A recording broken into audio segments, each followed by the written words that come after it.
We are in Sedona, Arizona, and we have just come to Chimney Rock Trailhead,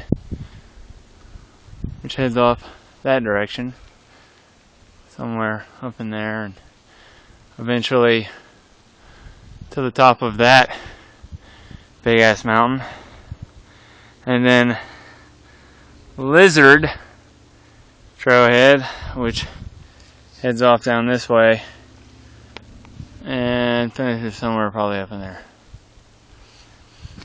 And it's a beautiful day here in Sedona, and my tour guide is this gentleman right here, Randy Fridley, my father. Say hi. Hi everybody. It's a great day for a hike. I'm enjoying the heck out of having Cullen here. We were really grateful that he came for the last day of the world and the first day of the new world, and he's a new world kind of a guy, and so am I, so we're really celebrating. Happy New Year. Yeah, Happy New Year. Merry Christmas first. We gotta get to Merry that. Christmas, yeah, that's just in a few days. Yeah. Don't forget happy birthday. I just had a happy birthday. No numbers will be happy used. Birthday. And, no animals were injured in the filming of this either. So talk a little bit about Sedona and your life here, and your new house and new car and new everything. Well, there are some nice new things. The part about Sedona that's magnificent is not about things. It's about a spiritual joy that I think almost everyone receives who comes here. The land is beautiful.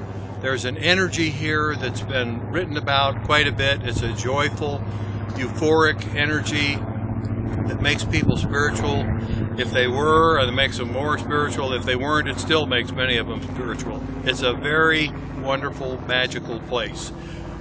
And the red rock beauty surrounding it is a big part of that, but it's more than that. It's a place that's more than the sum of its parts. It's wonderful. If you haven't been here, you should come.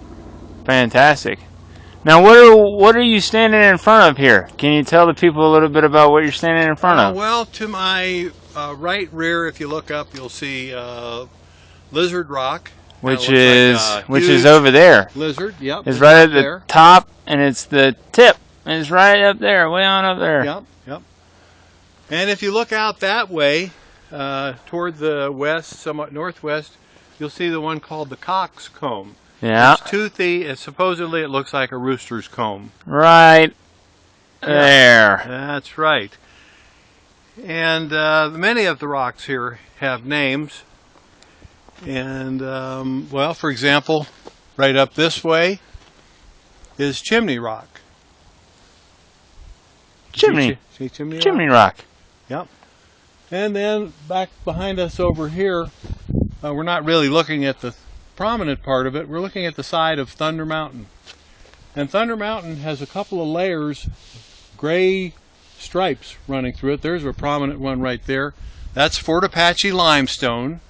Right here. That was the bottom of the ocean many years ago, about 145 million years ago. This, where we are now, about 5,000 feet above sea level, was at minus 2,000 feet. That's below sea level, obviously. And that was the bottom of the ocean. One of the 6 times this area was underwater. Fantastic. And what's so special about Thunder Mountain? I mean, are there any duplicates around the world?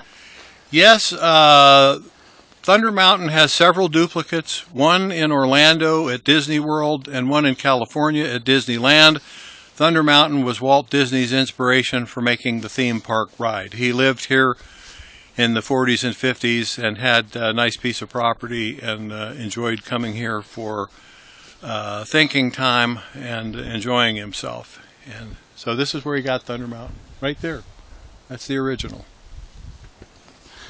Well, ladies and gentlemen, that is our first episode of Sedona Hike. I don't know, I'm kind of coming up with a name. But anyway, I'll get back with you just as soon as possible on the next video. And to everybody out there, Merry Christmas.